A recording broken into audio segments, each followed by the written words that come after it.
Clancy, and right now, I'm sick. What? I'm sick. And if you recall, my last video, I started it the same exact way saying I'm sick. I'm still sick, and I'm getting worse, so I don't know what to do about that. But anyway, I have a funny little story thing to tell you guys about that happened this morning, so get ready. I honestly am not in the mood to film at all right now. I feel disgusting. Like, being sick while having to like try to like present yourself on the news, it sucks. I'm not trying to like I'm not trying to say cry me a river right here. It's whatever, but it really does suck because you feel like literally so gross. Like, you know SpongeBob in that episode when he got like the suds? That's how I felt like I looked like. It's just really hard to mask the sickness, and not to mention like I sound different to myself. Anyway, this morning started off, actually 2 bad things happened, but then it was a silver lining. Oh, literally. Okay, you'll see why I said literally in a second. Okay. Wake up, got ready, then I decided to head off to work. And I walked from my apartment to my car, and then I noticed a car to the right of me, like a little bit further away, one of my neighbors who I literally, guys, don't know my neighbors. It's actually insane. Like, who are they? I don't know. They don't know me. It's great. We're a very close-knit community. The car was running and on, and it freaked me out. Like, I'm a very freaked out person, but like, it's 3 o'clock in the morning. Why are you up? Are you trying to kill me? Basically, those are my thoughts. So I like got in my car really quickly, locked the doors, and then I pulled away so quickly. And as I was pulling away, honestly, like, that whole backstory, though, was is kind of irrelevant because I feel like I would have done this anyway, but I know that I sped off, and then basically, like, when I'm coming out of my apartment and onto the main street, there's a stop sign from one street to the next, and I just cruised right by it. And I would say that I had to do, oh my gosh, I can't talk because of my illness. I feel a tickle in my throat.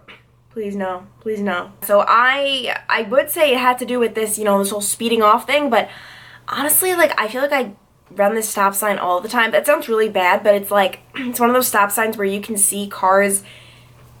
This sounds bad, but you just don't have to stop in order to know other cars are coming. Like, it's right there if they're coming or not. So, like, I slow down and then I go. I never stop. Why? It's 3 o'clock in the morning. No one's ever there. Who's gonna catch me? So I do my thing where I blow the stop sign, which has become my daily routine, which after today truly will not be, which is why I'll get to that in a second. And I drove for about, I drove literally the entire way to work, practically, because all of a sudden I see lights in my rearview mirror, and I'm like, oh man, who's getting pulled over now? And then I'm like, no one else is on the road, it's me. Crap. And I was so confused because I truly did not know why I was getting pulled over, and I was like, are my lights on? I was like, what the heck? I'm so confused. So I went to like the gas station, which is like literally 1 minute from my work, which I was like praying none of my coworkers were gonna pass by because that's so embarrassing. Parked in the gas station, and then I immediately, you know, took my keys out, put them on the dashboard, you know, just, I don't know, I like to do that. I like to do that as if I always get pulled over and have a routine, but like, it's, you don't know how the cop's gonna be, if he's gonna like be really mad. I just truly had no idea why I was getting pulled over. I wasn't speeding or anything. So he must have been following me for a while. I bet it's because, keep in mind, it's 3 o'clock in the morning. I bet on his mind is she drunk, or he not put it in my gender, but is that person, that vehicle, drunk or impaired, or what's up? Why are they driving at 3 o'clock in the morning and blowing stop signs? So he comes over, and the first thing he says is, are you going to work right now? Because, you know, that's on his mind. Why are you driving at this time? And I guess it was pretty obvious by the fact that, like, I was like in like a pea coat, my makeup was done, my hair was kind of done. Kind of really do it when I get into work, but it was done enough where I didn't look like I was partying all night. And I was just like, yeah, and I paused because I didn't want to say where I work because I felt like a delinquent, and I'm like, I don't want my work to be associated with my bad judgments of whatever I'm about to get pulled over for. But then I was just like, Fox 45 right around the corner, and he's like, oh, guys, he was so nice. Like, I really just want to like write a book about how nice, okay. And he's like, so I pulled you over. He didn't ask me, which I was grateful for, because if he asked me, I literally had it planned out. I was gonna be like, was I going too fast? Which, that's so, like, that would have just been dumb because I wasn't, but I don't know. That's what I was planning on saying, because I was so confused. You know what the thing is that also scared me? So, as I was driving, I glanced down at my phone to check the time. I wasn't texting or anything, but I was like, oh my goodness, did he think I was texting or something? Okay, so then he's like, I pulled you over because you just blew past a stop sign back there. And I was like, I had no idea what stop sign he was talking about. I forgot there even was a stop sign, which sounds so bad. And I was like, and he said the name of the street, and I was like, oh, do you mean the stoplight? Which, there's also a stoplight that I sometimes cruise kind of through, a red one, like a right on red, but I don't stop all the way sometimes. And he's like, I always incriminate myself in other ways. And he's like, no, it's a stop sign. He's like describing it, and I'm literally trying to guess what it is. Like, I should have just won with it, but I was like, stops? And then I was like, oh my gosh, you're totally right. I was like, wow, I don't even know what to say. And then he was like, yeah, like, you can't do that. And I was like, oh my gosh, it's just, I guess, honestly, I'm just gonna be honest, it's so early in the morning that sometimes I just don't even think. And then he was like, well, I'm not gonna be the first person to write you a ticket, so I'm gonna let you off, but can I see your license? First of all, I guess he had run my plate because I told you we were driving quite a long distance in order to get to that gas station. So I guess as we were driving, he was running my plate, which is a really cool thing to know that cops can do, because I know there's a lot of, you know, problems with cops pulling people over and they end up being criminals, and then bad things happen, you know what I mean? Oh gosh, I've covered a number of cases like that, and cases, it makes me like my lawyer, just stories, okay, yeah, I've covered a number of stories like that, which is really scary. So I like that cops can do that, I'm guessing, considering I was almost going to ask, how do you know? I've never gotten a ticket before. But then yeah, he asked to see my license, and oh, before though he told me he was letting me off with a warning, he was like, do you have any cops who are family, any lawyers? I don't know what that has to do with anything. I feel like, I don't know, it's like a thing where like if you have a cop who's a family member, it's like they let you off. I don't know. No one's ever asked me that before.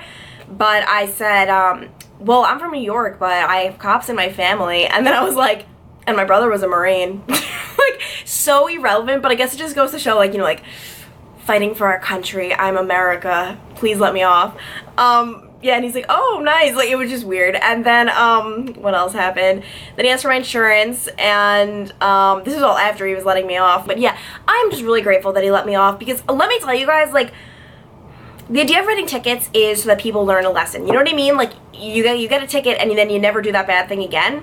But for me, at least, like, letting me off with a warning is good enough. Like, because I got that warning, I'm not going to blow that stop sign tomorrow morning at all. Like, it's just not going to be a thing. I'm not going to blow the red light either. It's not worth it, and I'm just so grateful that he even let me off. So continuing the story though, why my day ended up also being dumb. I got in, and so you see my hair right now, so this is not how my hair was supposed to look today. It's honestly like, it just did not look, it looked actually terrible. I saw what it looked like. It was really bad.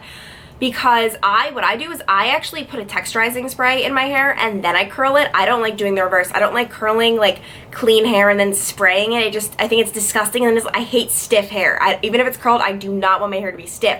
What I do is I spray it with like a texturizing spray, then I curl it. And then it like falls nicely, but it still has a little bit of a hold because it has that texture in it, and it's not crunchy and it's not stiff, and it's just my hair. But I got into work, and apparently someone had used my texturizing spray, but not only that, which that's fine, but they used all of it. So I had no texturizing spray, which I wasn't expecting. So I didn't know what the heck to do, and then I was like, you know what, let me just try spraying like this dry shampoo on my hair. It ended up turning my hair white/silver, and then it got all over. I'm wearing like an all black clothing on morning today because I'm sick, but yeah, you can actually kind of still see like a little bit that my hair is lighter here. Yeah, but you should have seen it was white, and I was like, oh my god. And I had to go on air like not too long after that. I was starting with Charles Manson died yesterday, so at the time of filming this, and so yeah, that was really bad. That was really bad. Did not look good. And yeah, and just all day I've been like, you hear my voice starts like fading. I don't mean to sound like dramatic, but like I can't explain. It's like a tickle and it starts like fading, but whatever. But yeah, so I just wanted to share that story with you guys. I am just really grateful that he let me off with a warning, and I feel like an idiot for even getting pulled over, and I don't know, it just makes me want to be a better person. It really does. It makes me want to actually obey the laws. You guys know me though, like I'm a law abider. And I also want to say thank you guys so much. I uploaded my reporter reel a few days ago, and you guys were so nice on it. Let me just tell you guys are, I feel awkward even commenting thank you to you guys, because you guys are like, oh my gosh, like you're the best. Guys, trust me, I am not. Like, you have no idea how bad I am compared to like other news reporters. Like, trust me, this is very newbie. I'm very much new. So yeah, but I do appreciate your guys' words. They really make my day / life. Like, truly, like, I could die, but I'm like, saying thank you sounds like ridiculous because, trust me guys, you give me more credit than I deserve. If you're not already following me on social media, be sure to follow me on Facebook, Twitter, Instagram.